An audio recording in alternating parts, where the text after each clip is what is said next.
Dr. Ranjani Parthasarathy is a professor in the Department of Information Science and Technology, Anna University. Her area of specialization is computer architecture and networks. One of her special interests is Indian language technology systems. She is actively involved in research in all the areas and has over 50 publications to her credit. She has about 25 years of experience covering both industry and academics. Welcome to a UGC lecture series in computer science. This is a set of lectures in computer architecture. We've been looking at some basics of computer architecture, starting from instruction set encoding, and now we'll be looking at how different functional units are designed. So in terms of the functional units, we'll be looking at arithmetic functions and how arithmetic functions are actually computed in hardware. So as part of that, the topics that we have covered so far are the following. Under arithmetic unit, we've looked at adders and subtractors. We looked at multiplication, we looked at both parallel multipliers and sequential multipliers. And with respect to division, we have also looked at restoring division, one technique which is called as the restoring division technique. So what more do we need to look at in terms of arithmetic unit? We need to understand one more division technique which is called as non-restoring division. With that, we will be covering up operations on integers. Then we also need to know how to understand floating point numbers and how operations are done on floating point real numbers so that we can deal with real numbers as well. So we need to understand how floating points are represented and how the different operations are carried out in the floating point numbers. So this is what we are still to cover under arithmetic unit. So we will now start with understanding the division technique, that is the non-restoring division technique. So before that, a quick look at the circuit arrangement that we have already looked at. This is the arrangement that we have for doing division using the restoring division technique. So we basically have our dividend, which is stored in two registers, the A register and the Q register, and then the divisor is stored in this M register, and it's a series of shift and subtract operation that is carried out in the restoring division method. So remember that the restoring division method is very similar to the longhand division that we carry out in our normal working with a notebook and a pen. So it's a similar technique. Only thing is, now that we have to fit the values within the registers, we need to understand what needs to go in which register. So we have the A and Q holding the dividend, the divisor will be stored in M, and when you do the shift and add operations, and depending on the result of subtract operation, the quotient bit will be set.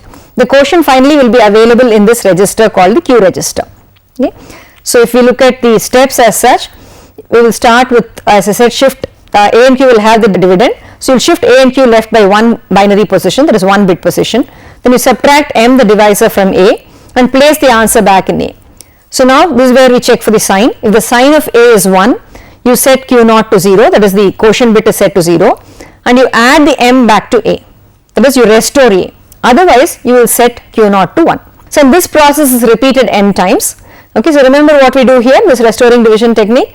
So we will do a subtraction first, check whether our subtraction was successful or not, in the sense that we were able to really subtract the divisor from the dividend or not. If we are not able to subtract the divisor from the partial dividend, which is indicated by the sign being 1, then you restore the value back and then you shift it again and repeat the process. Okay. So you can see that if you have a set of zeros in your quotient, you will find that there are a number of times that you need to be doing this restoration step, because every time that you are setting your Q naught to 0, you would have had to do an addition step, which is restoring the value back to A, and then you will do the subtraction. So remember what we do in the restoring division technique. So as you can see here, we are doing an addition if the value is 0, if the Q naught value is 0, which means that our partial dividend was negative. Okay, so just to look at it in this example that we have here, so we can see we have already seen this example in the previous session. So we are dividing 1000 by 11. So you can see that 100 is stored in the AQ registers over here, and then you are subtracting this 1. You do a shift and then a subtract. So you can see that in the first step, when you do the shift and subtract, we got a 1, which means negative. So there will be a restore step here where we are adding here. Then you do a shift and subtract, and you can see that next time again it's a 1. So again we do a restore operation here. Similarly, next step is a shift and a subtract. So now we get a 0. So the value quotient bit is set to a 1, and you can see that there is no restore operation that takes place here. Okay, so we just do a shift and a subtract, and again there is a 1 here. So the quotient bit is set to 0, and then we do a restore in order to get the final remainder. Okay, so you can see that there are a number of restore steps that actually come up whenever we are dealing with this restoring division mechanism. So the idea therefore is, do we really need this kind of restoring mechanism? Can I do away with this restoring? So as you can see, that is what will be the idea that we use in the non-restoring division technique. So if you look at the non-restoring division, the idea that we are using basically is this. Okay, so look at what we are doing in restoring division as such. So you said we are subtracting d from a, so that is we do a minus d, and if it is negative, what are we doing? You are restoring. So what do? We are basically doing a minus d plus d, so you get back a. Okay, and then the second step is that of a shift operation. When you shift left, remember you are multiplying it by 2, which means a that was the result of this value here is multiplied by 2. So 2 times a would be the value that we have. And the third step, what you do is you do a subtraction. So 2a minus d, and then of course the same process will repeat. So this 2a minus d is what we got by doing this restore, shift and subtract. Okay, so let's see if we can do it by in some other mechanism. So instead, let's look at this idea that we have here. Remember, when we did a minus d, we got a negative answer. Okay, so you keep the a minus d as it is, just do a shift operation there. So what will I get there? When I have a minus 2 and I do a shift, it will be equivalent to 2 times a minus d. Remember, shifting left is just multiplication by 2. So 2 times a minus d will be 2a minus 2d. Okay, and then what I do is from 2a minus 2d, if I want to get 2a minus d, what do I need to do? I just need to do an add. Okay, so I do 2a minus 2d plus d. So what I get here will be 2a minus d. So what I can essentially do therefore is, instead of doing a restore, shift and subtract, I can do just a shift and an add. So you can see that the difference here is that here we had 3 steps, instead we will have only 2 steps over here. So whenever the a minus d value becomes negative, therefore what we can do is, instead of doing these 3 operations here, we just do 2 operations. So instead of doing a restore, which is an add, and then a shift and a subtract, what we do here therefore is a shift and an add. So once we do this, we can see that we will reduce the number of steps that are required and your division will become faster. That is, the non-restoring division mechanism that we are talking about now will be faster than the restoring division technique that we talked about earlier. Okay, so you can just go through the steps therefore. So look at what we are doing here. This is the step that is repeated n times, right? So if the sign of a is 0, you shift a and q left 1 bit position and you subtract m from a. Otherwise, you shift a and q left and add m to a. So this is all that we are going to do. So you are checking whether the value is negative. If the partial dividend is negative, if it is negative, we will do an addition. If it is positive, we will do a subtraction. That is all that we have. Now, if the sign of the a is 0, okay, you set your q naught to 1. Otherwise, you will set it to 0. That is same. That this part of it is very much similar to what we do in restoring division as well. That is, if the sign of a is positive, which means that the value bit, the sign bit is 0, you set your q naught to 1. Otherwise, you will set it to 0. Okay, this is what we do. Let's take a look at the same example again. We are dividing 1 0 0 0 by 1 1. So as we did in this previous case, we again have the dividend stored in the a and q registers. So you have the a register here, the q register here, and then the m, which is the divisor, is first. You first shift the a and q and then do a subtraction. So this is our first step. So when you do this, you can see what we get. You get 1 1 1 0 0 0 0 0. So now what is our first answer of this first step? We see that q naught is 1, which means the value is negative. Remember what we do when the value is negative. If it is negative, I will set my q naught bit as 0.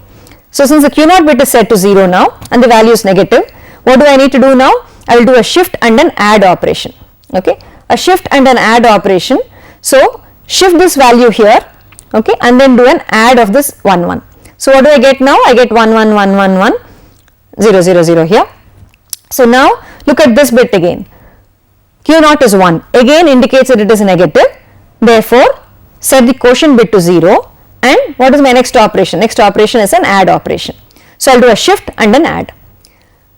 So now when I do a shift and an add, you find that the value you get here after the addition is 0 0 0 0 1.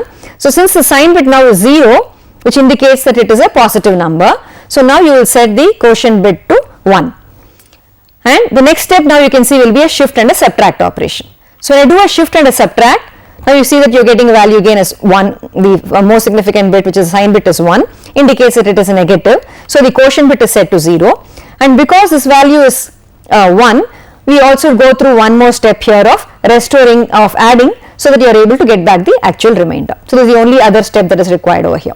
Okay, so but you can see that compared to the previous case where we had these additional restoring operations, Now it is just either a shift and a subtract or a shift and an add. So just a series of shift subtract or shift add operations are enough to do the non-restoring division. This is a technique that is commonly used for doing integer division. So a quick recap on the different integer operations that we have just looked at. So as I said, integer operations, we've looked at addition and subtraction. So we've looked at ripple carry, which is a sequential kind of a technique, and carry look ahead adders, which are parallel kind of techniques. Multiplication, similarly, we've looked at sequential and parallel multipliers. We've looked at some fast multipliers using Booth's algorithm also. And with respect to division, we have now looked at the restoring division and the non-restoring division. So with this, we have looked at different integer operations. So what we next need to understand is how do we deal with fractions. Now remember, when we deal with fractions, both even in terms of decimal representations, we look at fixed point numbers and floating point numbers. So similarly, we deal with binary numbers also. We look at fractions being represented as fixed point numbers and floating point numbers. So we look at how we deal with this. Okay, so now given a binary vector b, let's see how I represent a fraction using that. A binary vector b, okay, we can see, okay, we have so far looked at an unsigned integer, right? How do we represent the integer using this? All we do is the different bits are the bit positions are there, b31, b30, b up to b0. Suppose I take a 32-bit number here, okay.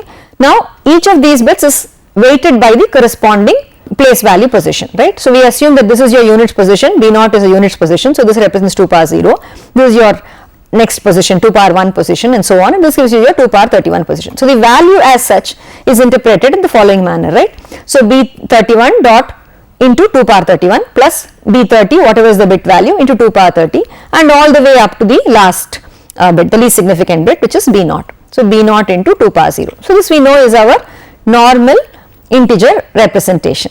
Okay. Now let's see how this we can look at it from the point of view of a fraction. Okay.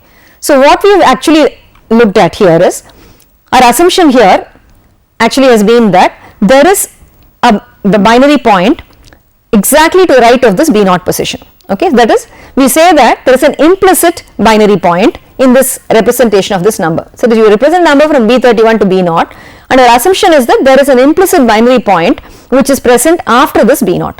That is, this entire set of bits over here are representing the integer portion. So now instead, if you say that this implicit binary point, instead of being to the right of b0, is actually placed to the left of the sign bit, okay, to the left of your b31 bit, look at what will happen now. So you can see that when I place it over here, now the interpretation of this set of numbers that I have here, this binary number that I have here, will totally change. How will it change? Because now the weightage of each of these bits here, right, of each of these positions will now becomes different. So what will be the weightages here? Now the weightage of this position b31 will be 2 to the power of minus 1, that is 1 by 2, because it is to the right of the binary point. Okay. So since it is to the right of the binary point, remember it is the same as what we do in decimal. In decimal, if you had a number like 5.1, that 0.1 is what? It is 1 by 10, right. So similarly, if I had 5.12, it is 1 by 10 and 2 by 100.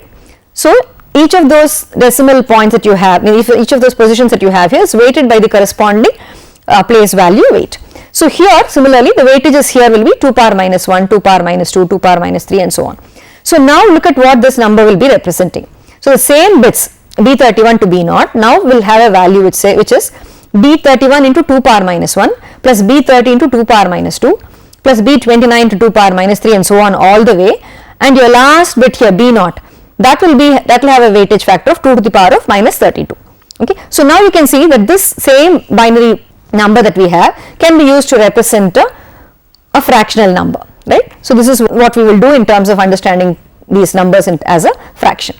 So now if you do this, what we also have to understand is what is the range of numbers that can be represented using this kind of a technique. So as you can see, the value of the unsigned binary fraction would be this. I am assuming that bit 31 to bit 0, right, all the 32 bits represent values and there is no sign bit that I have separately in this. All of them are actual magnitude bits. So if all of them are magnitude bits, then my value will go from b31 dot 2 power minus 1 plus b13 to 2 power minus 2 up to this. Okay. So what will be the range of numbers I will be able to represent using this format? All the way from 0 to 1 minus 2 to the power of minus 32. Okay. Now how did I arrive at this 2 to the power of minus 32? Suppose all these bits were 0 and the last bit was a 1.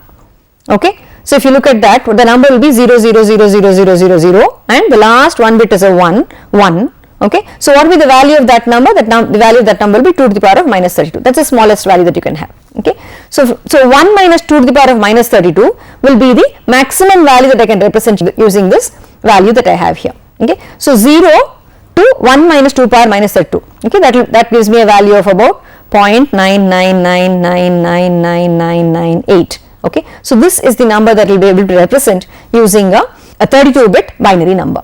Okay, so in general you can say that if I have an n-bit binary fraction, I will be able to represent numbers from 0 to 1 minus 2 to the power of minus n. Okay, this is the range of numbers that we can represent if you use this kind of a fixed point representation for a fraction. So we'll just take a break and come back and continue with the rest of the things.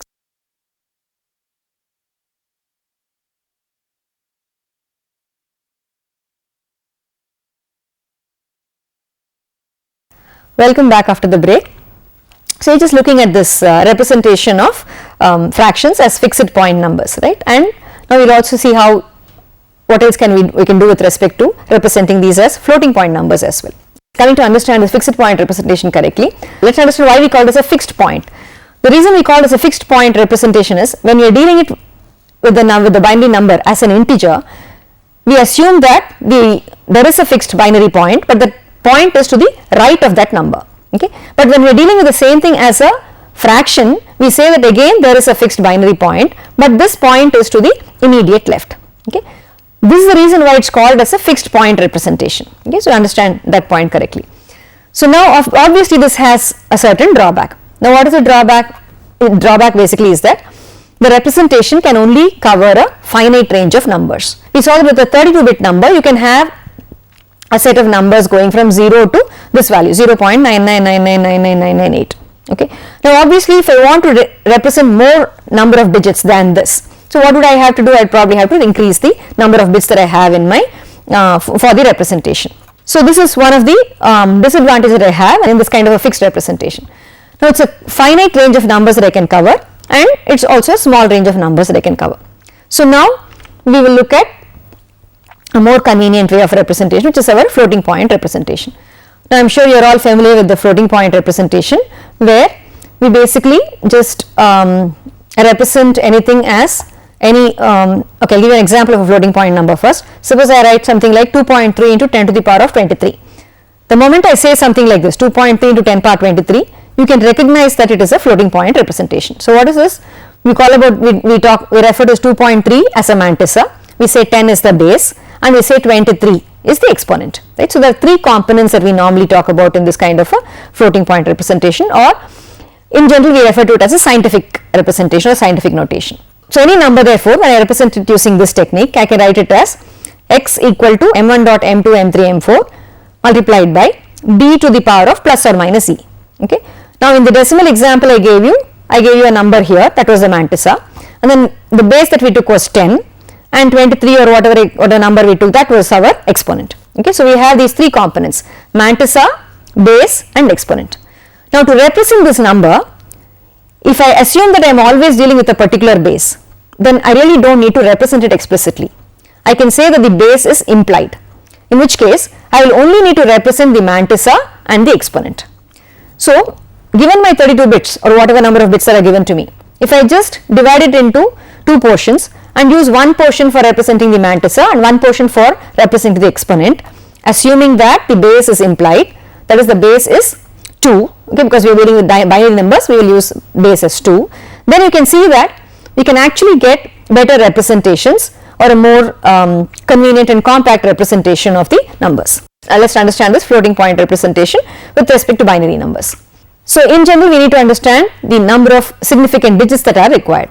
If you take a number like this, x equal to plus or minus 0. m1, m2, m3, m4, m5, m6, m7 into b to the power of plus or minus e. So typically we say that this has 7 significant digits. Okay, the 7 significant digits basically refers to the number of digits that we have in the mantissa portion. Okay, so if I have 7 digits, so if I have 7 digit positions that are given to me, I will be able to represent a number of the form m1 to m7 using that. So the significant digits, number of digits available to me is something that we always need to remember or keep track of. Okay. So now if you take fractions in the range of 0.0 to 0.999999, that's about 7 nines. You will see that this requires about 24 bits of precision, okay, in normal binary. For example, if you take the binary fraction with 24 ones, okay, 1 this is 24 ones over here. This value you will find is actually equal to 0.999999404. Okay, so to 7 significant digits, you can say that it represents the value above 0.9999999. Okay, so depending on the number of bits that I use over here for the mantissa portion as such, I can identify what are the different mantissa values, decimal values that I will be able to represent. Okay, so this relationship between these two we need to keep in mind. So what we also need to remember is we are going to be, if I am given 32 bits for instance, I am going to allocate a certain number of bits for this mantissa portion and a certain number of bits will be allocated for the exponent portion. So we also have to always worry about how many bits are allocated to the mantissa part and how many bits are allocated to the exponent part. Okay. Once we have decided on mantissa part and exponent part on choosing this number of bits as such, okay, we can also see what will be the range of numbers that can be represented. Okay. So let us take a look at that. So what is the smallest non-zero number that you can represent using a 24-bit fractional number? So the smallest non-zero number will be 23 zeros followed by a 1. Okay, remember this is 23 zeros followed by a 1. Now assuming that of course I have a binary point here to the left of this value will be equivalent to 5.96046 into 10 to the power of minus 8. Okay, so this is the number that you can represent using 24 bits. I am assuming that I have 24 bits for the mantissa part. If I allow 24 bits for the mantissa part, the smallest non-zero number that can be represented would be this value 5.96046 into 10 to the power of minus 8. Okay, and so you can see that the next number that I have, what will be the next number that I have? It will be 0 0 0 0 0 0 0, all these zeros here, and the next number will be a 1 here, a 1 in this position and a 0 in this position. Okay, because this is 0 0 0 1, next value that you have will be a 1 here and a 0 here. Now that will be the next number that you can represent, and that number will be exactly 2 times this value. Okay, 2 times 5.96046 into 10 power minus 8. So what you will actually see is every other non-zero number that is constructed will be in terms of increments of this value. Okay, so when we go to a floating point number representation, we therefore always need to know what is the smallest number that can be represented, and it is in terms of that number that other numbers will actually be represented. So this is the smallest number. The next number that you can represent with the same 24 bits that you have here will be exactly 2 times this. Next number that you can represent will be 3 times this and so on. So they will all be in terms of increments of this value. Okay. So this is something that we need to understand as one of the limitations that you will have of this kind of a floating point representative. Because remember, we are restricting the number of bits that are available for the mantissa. So there is only so much that you will be able to represent. Okay, this is an important point to remember. If we look at the division of the digits or division of the available space, the number of bits between the sign and the exponent, let's take the same example where you see a 32-bit number and we have allocated 24 bits for the mantissa. Now this mantissa again can be represented in sign and magnitude form. Okay, if you represent in sign and magnitude form, it would actually mean that 24 bits will be used for the mantissa, plus I will need one more bit for the sign of the mantissa portion. So that is, out of the 32 bits, 24 bits are used for the mantissa, one additional bit will be used for the sign of the mantissa to indicate whether the mantissa is positive number or a negative number. Now if you do that, so you will already lost 25 bits out of 32 bits, which means we are left only with 7 bits. So now we can allocate these 7 bits to represent the exponent. Okay, and you can assume that the exponent is represented as a 2's complement integer. So if this is represented as a 2's complement integer, remember I can go with 7 bits, I can go 2 to the power of minus 6 to 2 to the power of 7, right? I mean 2 to the power of 7 minus 1. So you will have a whole range of exponents, negative to positive exponents that you will be able to represent the moment you treat it as a 2's complement integer. So you can see that mantissa also will have a sign and a magnitude portion. Similarly, the exponent also will basically have a sign and a magnitude portion. Only thing is we don't represent as a sign and magnitude representation, we can represent it as a 2's complement representation. This is one possibility that we have. So if you do this, you can see what is happening now. So now if you have a 7-bit 2's complement number, the range of values it can represent will be minus 64 to 63. Okay, so the range of numbers that can be represented then with this kind of a setup will become, look at this, you have 0.0000001 into 2 to the power of minus 64 to 0.9999999 into 2 to the power of 63. Okay, this is the smallest number that you can have, and this would be the largest number that you will be able to represent. Of course, I'm showing this as mod of x, which means that these numbers could be either negative or positive. So minus of this will be the smallest one, and plus of this will be the largest number that you can represent. So with this 32-bit representation, where I am allowing 24 bits for the mantissa, 1 bit for the sign of the mantissa, and 7 bits for the exponent, you can see that the range of numbers that we are able to represent is much larger than what we were able to do with the fixed point representation. Okay, so that's the basic idea of going in for a floating point representation with a mantissa and an exponent. So with the same number of bits available, we are able to represent a larger set of numbers. But remember, again, as we said before, not every value that is available in this range can be represented, because we have this restriction that the smallest unit that you can represent is identified by this number here, right? That is all zeros followed by the last bit alone being a 1. This is the smallest number you can represent, and all other numbers are in terms of multiples of this number. So that is one restriction that we need to keep in mind. Okay, otherwise the range of numbers we are able to represent becomes larger. So the same the number that we talked about in terms of 2 to the power of minus 64, right? If you look at it in terms of decimal, the decimal representation range, if you look at, you find that it goes from 0.5421 into 10 power minus 20 to 9.2237 into 10 to the power of 18. You can see that's a large range that we are able to actually achieve. So this is what we are talking about here. So 1 sign bit, as I said, 7 bits of exponent and 24 bits of mantissa. Typically this is how the values are stored in a 32-bit number. Normally the most significant bit is kept for the sign bit of the mantissa, and then you have the exponent bit specified, and then you have the fractional mantissa specified as the value over here to the right. So in this example that we have looked at, there is 1 bit for sign bit, 7 bits for exponent, and 24 bits for the mantissa. This is how the representation would look like. And remember that the implied base is 2. So this is what we have. So to summarize, what we have looked at in today's lecture are the following. So we looked at integer division, we did a quick recap of restoring division, and then we looked at non-restoring division. So with respect to non-restoring division, we saw how it is faster than the restoring division technique. Then we looked at representing fractions, that is both in terms of fixed point representation and floating point representation. So in terms of floating point representation, we looked at the range of numbers that can be represented using floating point representation and how it is done in terms of the mantissa, exponent, and an implied base. Okay. So these are concepts that you need to understand clearly in order to understand how we will manipulate these numbers and start doing different operations on floating point numbers. A few questions for you to review today's lecture. Question number 1, show the steps for the following division.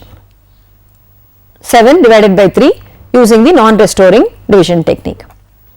Question number 2, what are the 3 fields in a floating point number?